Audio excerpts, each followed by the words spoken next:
To be more accurate, the sign really ought to say this, because Ely's new bypass is late being finished and also over budget. But businesses say it's better late than never. Harvey Bibby is the marketing director for the Lancaster Way Business Park on the outskirts of the city.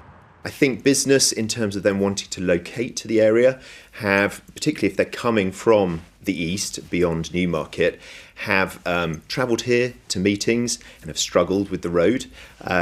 By opening up the road today, I think we're going to unblock that frustration.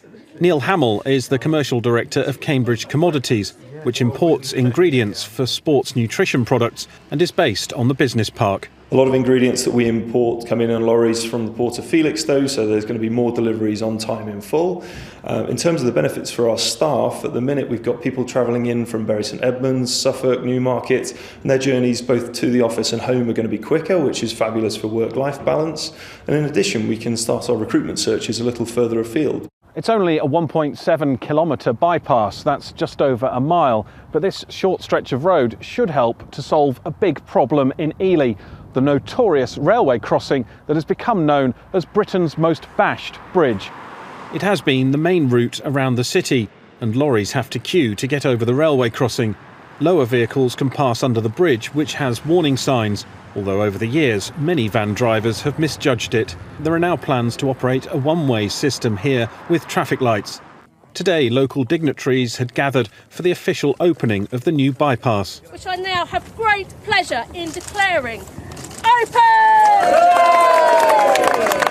There's a lot of work to do on other roads. I've been campaigning for now over 3 years to improve the A10, the junction on the A142, A14. But this has been a project that people in Ely have talked about for years.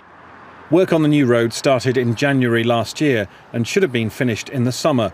It is also £13 million over budget. This is an incredibly complicated project, and you've only got to look at it to understand it goes over the river, it goes over the railways, it's on fenced soil. So yes, we have had complications, but what a terrific result at the end of this. Every penny we spent on this is a penny well spent. With the bypass open to traffic for the first time late this afternoon, workers who'd travelled into the Ely area this morning were enjoying a much quicker journey home this evening. Stuart Leiths, ITV News, Ely. Well, James Palmer is the Mayor for Cambridgeshire and Peterborough. Thank you very much indeed for your time this evening. I suppose the taxpayers' first question will be, bypass, it was supposed to cost £36 million. It needed an additional £13 million. The question is why, and where's the additional money coming from? Well, the £13 million extra is the cost of the bypass. It costs £49 million. And I think we should be concentrating on the value to the local economy. And I think the £13 million will be dwarfed by the economy boost that this bypass will give Ely and the surrounding area. Yeah. If you look behind me, you can see the lack of traffic coming through the city, and that's because this much-needed bypass is finally open. It costs £49 million. I think that £49 million is what the price will be if you build it tomorrow.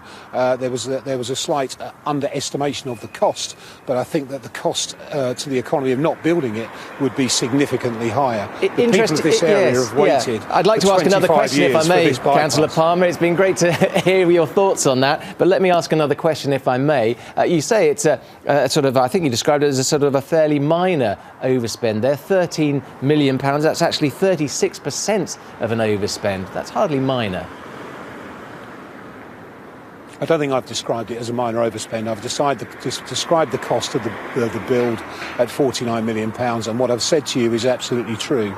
The cost to the economy of not building this bypass, the misery of daily commuters travelling along this road, is infinitesimally greater than the cost of this bypass. This bypass will be here and it will be open for many, many years, decades, and it will be a route of significant value to the people who live here and to the local economy, the wider economy.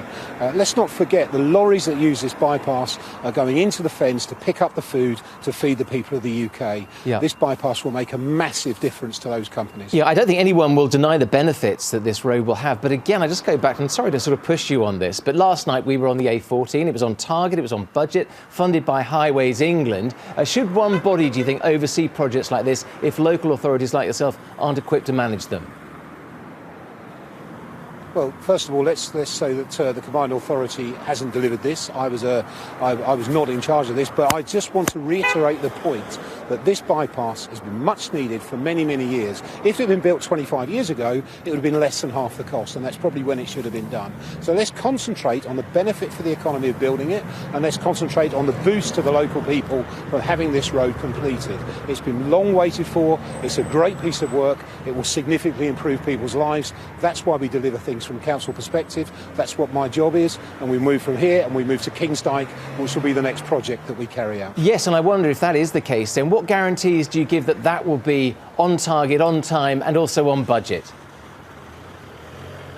Well, let's just look at this. This is on target and it is on time, so that's a fantastic thing.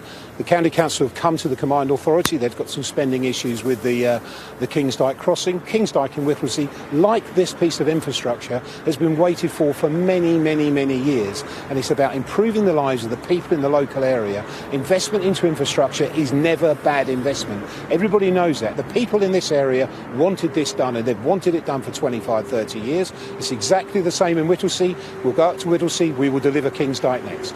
James Palmer, thank you very much indeed for your time tonight. Thank you.